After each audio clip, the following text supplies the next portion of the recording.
Hi guys, James at Rampant Lion Reviews again for you today with another beer review. For this one, we are back in Sweden, and this is actually my first review that I'm filming in quite a little while actually. I just fancied a little break for a wee bit, but we're going to get back to it and have a look at some very nice beers over the next little while. So since we're back in Sweden, we're going to return to one of my favourite Swedish breweries. These guys have featured on the channel many times before. This is a style that I've had from them before, but not one that I've had in quite a little while from them actually. So I have to say, I'm quite curious to see how this one turns out. So hopefully it's another good beer. Hopefully it makes for an interesting review, and as always I hope that you guys enjoy my take on this beer as well. So yeah, for this review then, we are going to head up towards Gothenburg, Göteborg as you would say in Swedish, the Swedish craft beer capital up there on the west coast. Always got to get the Gothenburg catchphrase in when we're reviewing the Gothenburg beers because it is just channel tradition these days. And for this one, we are going to return to the wonderful OO Brewing. So this particular beer is called A.B.W, American Barley Wine. It comes in at 10% ABV, and I think you know what style this one is. But yeah, this was released as part of the Lokal och Småskaligt assortment through Systembolaget here in Sweden for December of 2021, and I just never got around to reviewing this one actually before I went home for Christmas. So yeah, this review has been a little bit coming, but you know, barley wines, they'll last for a little while. You can age these if you want to. But as you know, if you've watched the channel for any length of time, I am a big fan of a good American barley wine, so I'm hoping this one lives up to the usual standards that we see from OO Brewing. But yeah, let's crack on then and see how we go.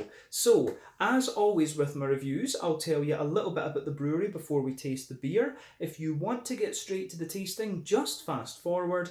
All the usual links are in the video description below. That's the brewery website, the link to my other reviews that I've done from OO Brewing before, and you will no doubt see more added to that list in the near future. But there's all the usual social media down there. If you want to see more reviews, do please consider subscribing to the channel. The whole channel, of course, has a geography-based tagging system, so you can go into the homepage and search for beer based on country, city, state, county, province, prefecture, whatever it is you happen to be interested in. Do check out the playlist of beers from different countries. There is one there for all the Swedish beers that I've reviewed for you. That's being added to very regularly, of course, now that I'm back here in Sweden. And as always, please do get in touch and let me know some of the other beers and breweries that you guys would like to see me review. It's always great to hear from you guys that are watching the videos, and the support that you show the channel is hugely appreciated. So anyway, on to my brewery notes then to tell you a little bit about OO Brewing once again. So OO Brewing, as I've mentioned to you already, are based in Gothenburg, Göteborg, up on the Swedish west coast, and the company was founded back in 2011 by Olaf and Ole Andersson, who are not related to each other, but they are childhood friends, and for many years they were also avid home brewers. But they'd always been really interested in beers, and Ole has been heavily involved in the Gothenburg beer scene since pre-drinking age apparently, and he was of course the original head brewer at Stigbergets Brewery, and this is where the original OO Brewing beers were produced, the likes of the Mussels and the Evergreen and stuff like this. But while Ole does the brewing side of things, Olaf manages the business side of the brewery. For quite a wee while he was still working in Copenhagen while managing the business side of OO Brewing, but I believe he is now back up in Gothenburg, of course. And Ole Andersson is quite a well-respected brewer, of course. He was the one who created the Narangi, which is probably the signature beer of OO Brewing these days, the Amazing Haze from Stigbergets, and also the one that really kicked it off, the 2016 GBG Beer Week beer. You know, those are three of the four classic Swedish New England IPAs, as I would call them, along with the Opigård's New Sweden IPA. But yeah, very well respected brewer anyway. But these two guys together just like to make beers that they would want to drink themselves. But if we fast forward a little bit from the company's foundation, from 2011 to 2017, in April of that year, Ole took the decision to leave Stigbergets Brewery and invested his time fully in OO Brewing, with the company investing in their own facility in Hisingen near the Tingstead Bridge. This brewery is equipped with a 2,000 litre brewing system, which means they can brew up to 500,000 litres of beer per year. In the first year, they produced around 100,000 litres, and they are basically planning to expand this up to capacity over the next few years. Over the course of 2020, they brewed around 300,000 litres, and I'm not sure exactly what they brewed in 2021, but I'm sure they will have expanded that again. But they've also just taken over the premises of Bang Restaurant, which is going to be their new tap room in Gothenburg, and this opened in the summer of 2021. So that's somewhere that I do need to go and check out and probably film an out and about video as well. So keep your eyes peeled for that the next time I make it up to Gothenburg. But as of January 2022, when I'm filming this review for you, these guys have produced 95 different kinds of beer according to Untappd, and I think it's fair to say that this brewery are best known for their New England hazy IPAs. And Narangi is their kind of signature beer. If you would like Muscles, which was the West Coast double IPA back in the day, that was one of my favourites. But yeah, they've got the 50/50 series, which is the dual hop IPAs, the 100 series, which are the single hop IPAs, the Ecors, which are double IPAs, and they use the same hop, but different types of conditioning, if you like, for the hops. So those are definitely worth checking out as well. But yeah, these guys are a very, very well respected brewery here in Sweden, and one that you definitely need to check out if you haven't done so already. But yeah, that is all I can really tell you about OO Brewing for the moment. If you want to learn more about these guys, you can check out the brewery website. You can follow them on Facebook and Instagram to keep up to date with all the latest goings on. And you can check out the Rate Beer, Untappd and Beer Advocate pages to learn a little bit more about all the different beers that these guys have done. So yeah, let's get on and have a look at this beer itself then. So we can get rid of the brewery notes and we can have a look at it itself. So yeah, as you can see, the artwork on this one is pretty nice. It's a little bit different from what we've seen from OO Brewing in the past. I nearly said Stigbergets there, a little bit of a slip of the tongue. But yeah, this one's a wee bit unusual in the fact that it is a 330 milliliter can. We don't, as far as memory goes, I don't think we've had too many 330 beers from OO Brewing over the course of their existence. But it's just quite a nice design that there. You can see the mountains. I don't know what mountains they are meant to be, or if it is just meant to be an artist's impression. But yeah, you can see on the back of the can there is the OO Brewing symbol. OO, of course, for Ole and Olaf. But yeah, not much else we really need to say about this. I can't remember exactly what I paid for this beer because I did buy it, about a month ago. But yeah, I'm guessing it might have been somewhere in the region of like 60 Swedish kronor, maybe 70, but let's say 60. So that's roughly about €6. Somewhere in the region of £5.25, something like that, sterling. And for those of you watching elsewhere, it's probably about $7 American, something like that. But yeah, 330 milliliters. This one, as we said, the A.B.W American barley wine, 10% ABV. I think this one should be quite nice. So let's crack it open and see how we get on.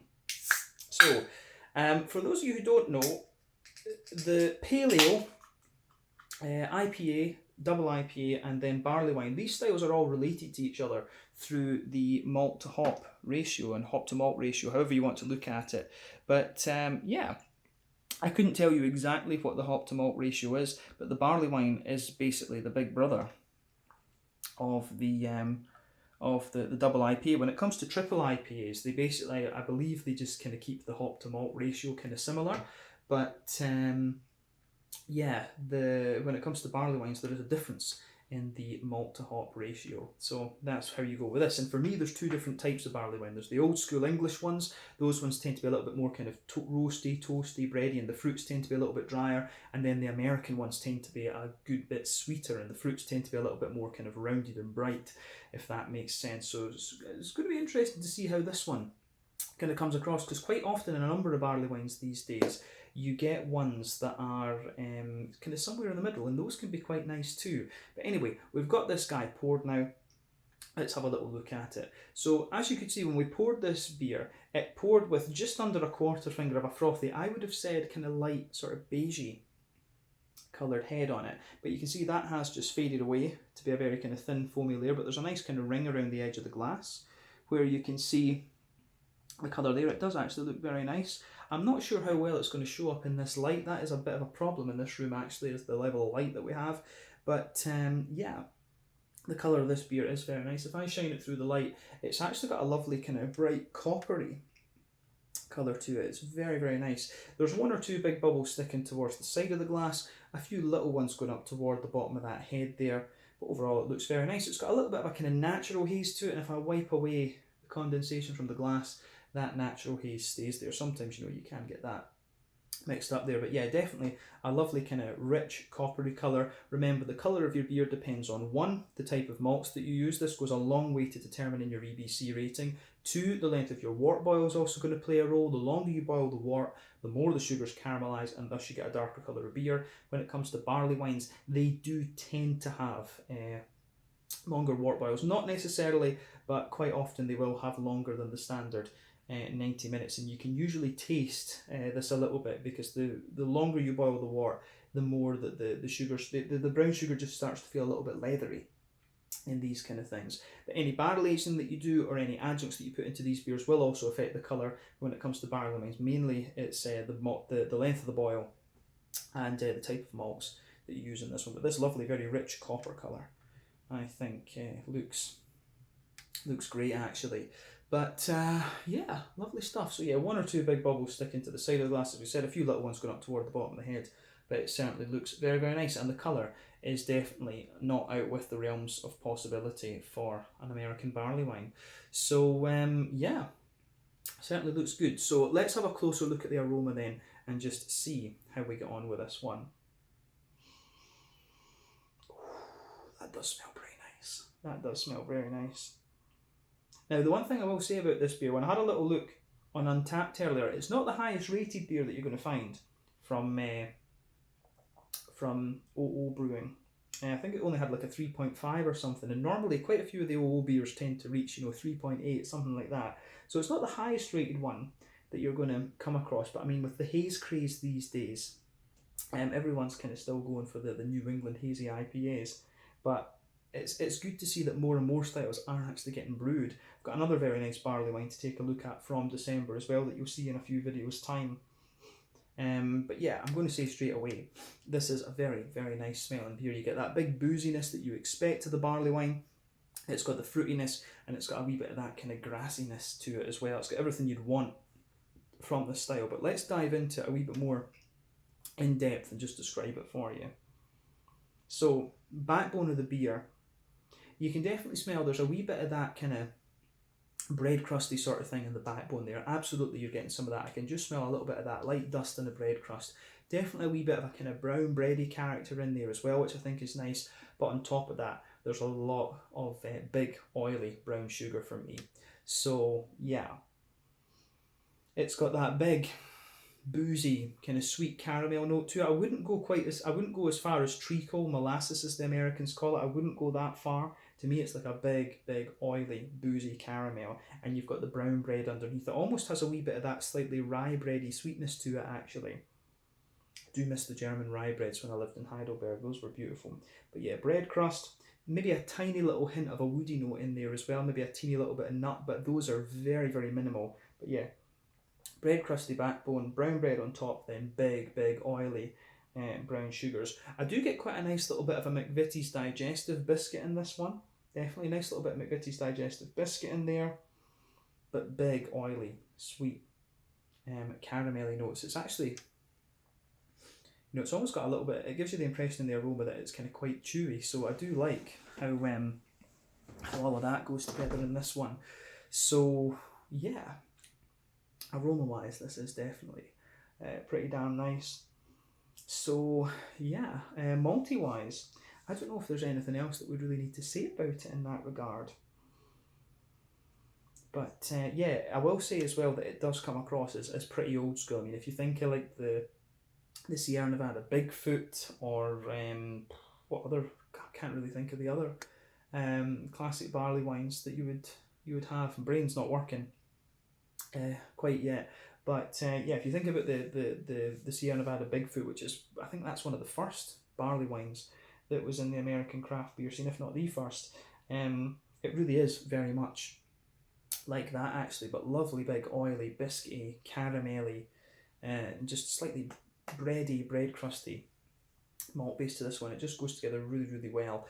But yeah, has everything you'd want from the style in that regard. A really old school barley wine. So calling it A.B.W, they have kind of nailed it in this regard. But on the hoppy side of things, I've got a feeling this is again a very old school mix of hops. I think this might be like a little bit of Chinook and Columbus and Cascade. I think it's something like that that's going on here, and that's just from experience that I'm saying this. I could be completely wrong, right enough. But yeah, so there is a teeny little bit of earthiness to this one, absolutely, but then you've also got a nice little bit of a floral note to this one, and a bit of a kind of piney resin too. Definitely a bit of grassiness at the front of the nose for sure. The green component in this one isn't too pronounced, and I'm just curious. It says this one, it's best before the 20th of the 7th, 2023, so I'm guessing if it's saying that, this one's probably been canned back in July to release in December. That's kind of that is interesting. So maybe O.O. Brewing have kind of taken it upon themselves to hold this beer for a while before they release. You know, some people do say you should hold on to a barley wine for at least 6 months before you actually drink it. And I think that's fair, to be honest. I do think you need these beers to kind of condition themselves a little bit in the can. I think that's fair to say. And you can smell with this one a bit that some of the hops, they're not quite as pungent and punchy as they might necessarily be if you had this beer fresh. But like I say, you don't want a barley wine right away. These beers taste their best when they're between about 6 months and about 2 years old. In my experience, I don't know if I've had one that's older than that actually, but they will last. They'll definitely last. But yeah, the green component of this one, you can smell a wee touch of piney resin underneath. You get a nice bit of floral aromaticity out of it, some bright grassiness and a wee touch of earthiness. I've got a feeling this is a bit of Chinook. I think this is a bit of Chinook and potentially a wee bit of Columbus, or there might be a bit of Tomahawk or something like that in here. Something very old school, like an old school bittering hop. But beyond that, there's a very nice fruitiness to this beer. I think there's Cascade in this because you get a little bit, you do get a wee bit of that kind of oily but juicy grapefruit out of the beer, but you can also get that kind of quite bright, light, figgy character that you often get from Cascade. That's definitely coming out of this one for me. There's maybe a wee bit of orange, so I do wonder if there could be a bit of like Amarillo or something like that in here. But to me, not overly much. As I say, for me, the fruity character, it's a little bit grapefruity, it's a little bit kind of juicy and figgy, maybe a wee bit of an orangey character as well. Yeah, it's in a lot of ways, it's a beautiful smelling beer, this one. I really love the smell of barley wines. And as you know, if you've watched the channel, I'm a sucker for these kind of these bigger malty-leaning beers, although the barley wine is quite hoppy as well. Don't get me wrong on that. But yeah, this is a bit of a nostalgic one for me, and I love the aroma of this. But it does strike me as being very old school, actually. And going by what they've called it and stuff, I think that's the intention. But yeah, as I always say, take a bit of time to ponder over the aromas of these beers before you get stuck in. This one is very, very nice, and it gives you everything you expect of an old school barley wine. I think it's about time that we had a taste of this beer to see how we get on. So yeah, this one is the A.B.W. American Barley Wine from O.O. Brewing in Gothenburg, Göteborg on the Swedish west coast. Let's get stuck into this one. Slanja, skål, cheers.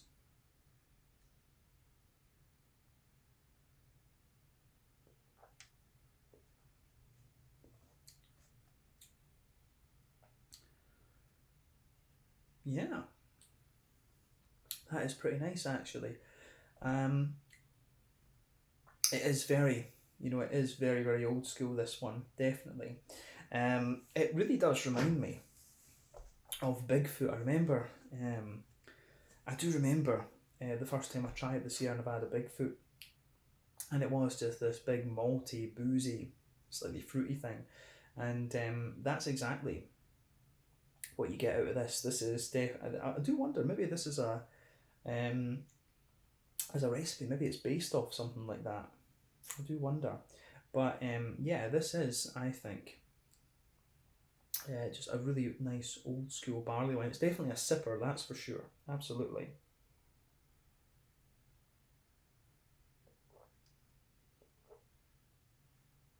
And what to do with this beer, I would suggest, because when you first take it in, it will just feel like a big boozy, oily thing. Sit it on your tongue a little bit and kind of just sugar it around, and let your whole mouth adjust to the beer. And then you'll really, when you take your sips beyond that, you will start to appreciate everything that's going on in this one. What I will say about this beer as well is that I'm noticing in the early stages we're getting quite a bit of bitterness out of this one, which is nice. IBUs, generally speaking, have dropped in craft beer over the last years because of the New England IPAs, and a lot of new craft beer drinkers have gotten into craft beer with a lower bitterness. But I think this beer is properly, this will be like, an 80-90 IBU thing. You can feel the bitterness in this one creeping in the further you go into the aftertaste. But yeah, this is very nice, and I like how this one goes together. Absolutely.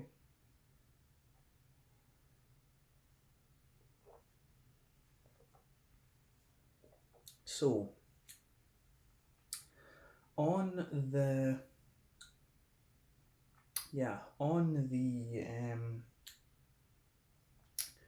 we say, let's just start with this one then. Let's focus on the middle of the palate as we always do. So straight away across the middle and the back third of your palate, you can feel a little bit of that kind of bread crusty character there. That's the thing that's forming the backbone of the beer. If we focus on the middle third of your palate, let's say a bit of bread crust there. As you go toward the front of that, middle third of your palate, you definitely get a little touch of that. You get a little bit of that kind of you do get a wee bit of that kind of bread crust, a wee bit of that kind of woody note sitting there, but the bread crust actually becomes really quite grainy the further that you go into the aftertaste of this beer.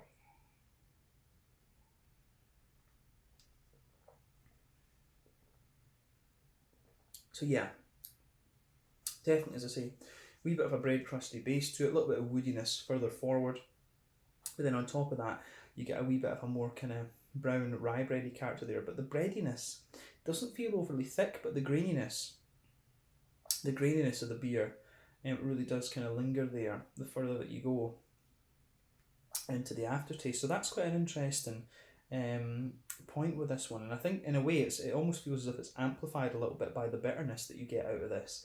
So that is quite interesting. This barley wine is a wee bit of a different approach compared to some that I've had in the past, but nothing wrong with that. Nothing wrong with having beers that are a little bit different.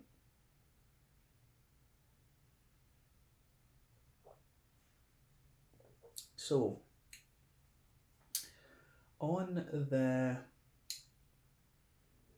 malty side of things then, on top of the bread crusty notes, you've definitely got a nice big circle in the middle of your palate, and that's where all these brown sugars sit. So on top of the bread, it feels like you've got a nice little bit of McVitie's digestive biscuit there, and as you go further out toward the edge, of the palate, that biscuitiness gets a little bit sweeter. But in the dead centre of your palate, in the dead centre of your palate, you've got a little bit more of a kind of concentrated. You do have a little bit more of a concentrated. Just that kind of boozy brown sugary sort of thing. So in the middle of your palate, you can really feel that big concentrated alcoholic brown sugar sort of thing. Then as you move further out from that, it becomes a little bit like a sweeter caramel. And then as you move toward the edges of the palate, it gives you that more McVitie's digestive biscuity sort of character. This one, just going from the way the brown sugars are in this beer, it doesn't strike me as having had an overly long wort boil, but it's still, quite nice. This one finds a good balance between the booziness and the sweeter side of the caramel, and it leans a little bit more towards that sweeter side of things. But yeah, definitely a wee bit of biscuit and McVitie's digestive and stuff like that.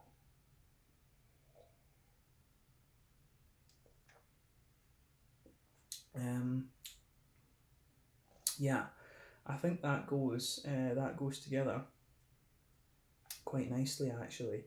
But yeah, the malty side of this beer is quite nice. So I think that covers everything we need to say about the middle third of the palate on this one. Let's focus on the back third of the palate then. So border region between middle third and back third of your palate. Again, you get a little bit of that bready build up there. There's a wee bit of a McVitie's digestive kind of thing in there as well. You do get a little bit of that and a wee bit of that grainy bread crusty thing. But again, the base of the back third of your palate, you get that kind of bread crusty element to it. On top of that, you can feel the brown bready character is a little bit thicker and a bit more grainy. Remember, the more bitter flavours come out toward the back of the palate. For sure, they come out toward the back of the palate. Then on top of that, you get the more, I don't think there's anything else beyond that, but you get the more kind of yeasty aspects of the beer. So you can feel, bread crust, quite grainy bread crust, the brown bread, which feels a bit thicker and a bit grainy, than the yeast sitting on top of that. And the yeast actually feels a little bit like a dense dough, but it's really not a thick layer at all. It's just a bit of a dense dough, a little bit drier and stuff like that. So yeah, I do like how that side of things goes together for sure.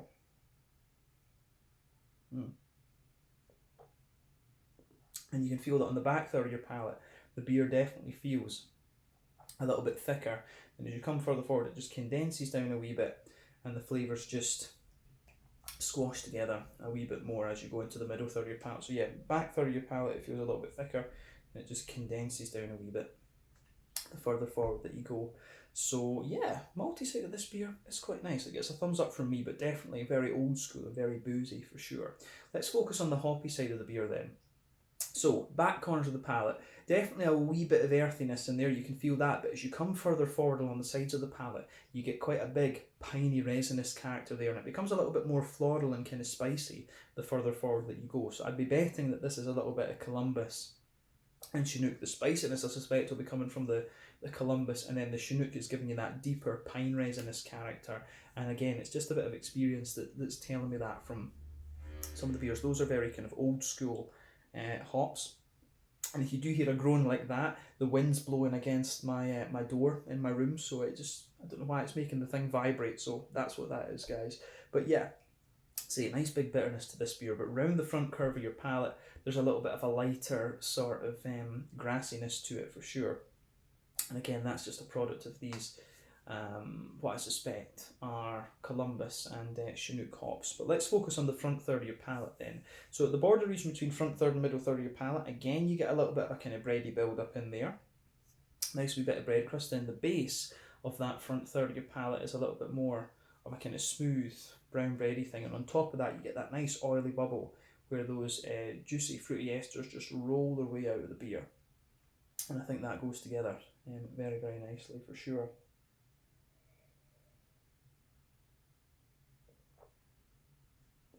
So, yeah,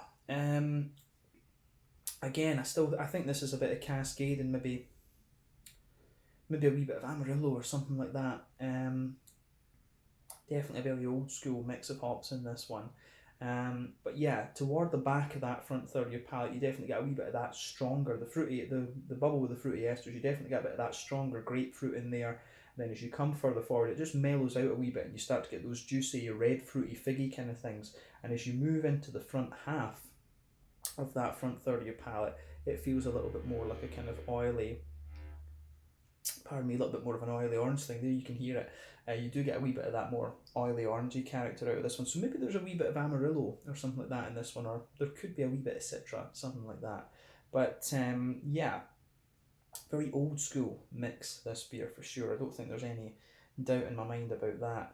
But yeah, it is just a really, really old school American barley wine, as the name suggests it's going to be. So yeah, I like it. It's a thumbs up from me. As I say, it's not the most, in the sort of modern day 2022 context, it's not the beer that's really going to blow the head off you in terms of something, in terms of something innovative or whatever.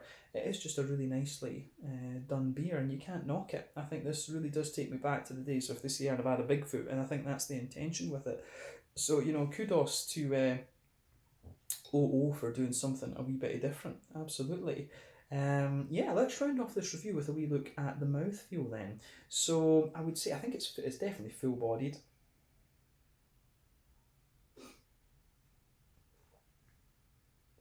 Yeah, full-bodied.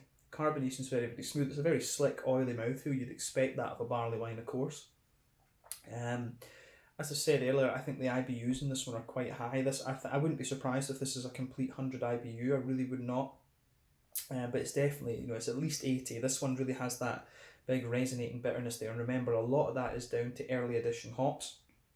It's going to give you that big bitterness. You don't pick up so much of that in the aroma, interestingly. A lot of that comes out in the flavour and in the aftertaste. But as we said, the malt base has a little bit of graininess underneath, a nice little bit of sweetness to it, and you've got those lovely big oily juicy fruits. So it gives you everything that you would expect of an American barley wine, and that's it. But as I say, this one, if you're drinking, but if you haven't really been into craft beer before about 2015 or something like that, this is a style that you might not have come across all that often, and I do wonder if to a degree that explains why this one doesn't have a higher rating on the likes of Untappd and things like that. I don't know how much of a style this particularly old school barley wine, I don't know how used to this one people in Sweden would be.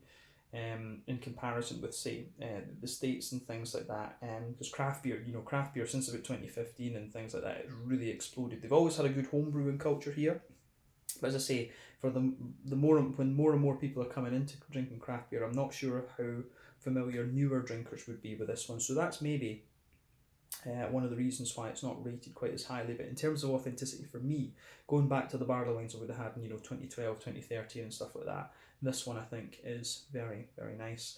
So yeah, I think we can leave it at that for this one. This was the A.B.W American barley wine coming in at 10% ABV from O.O. Brewing in Gothenburg, Göteborg on the Swedish west coast. Once again, thank you for watching my beer reviews. Until the next time, please like, subscribe, share, all the usual YouTube stuff. Let me know your own thoughts on this beer in the comments section below. Let me know what your favourite beers are from O.O. Brewing. We will no doubt return to these guys at some point soon. But yeah, this one is definitely worth checking out. Till the next time, Slàinte just now. Check out my social media, check out theirs, and we'll see you soon with more beer reviews. Slàinte, skål, and cheers.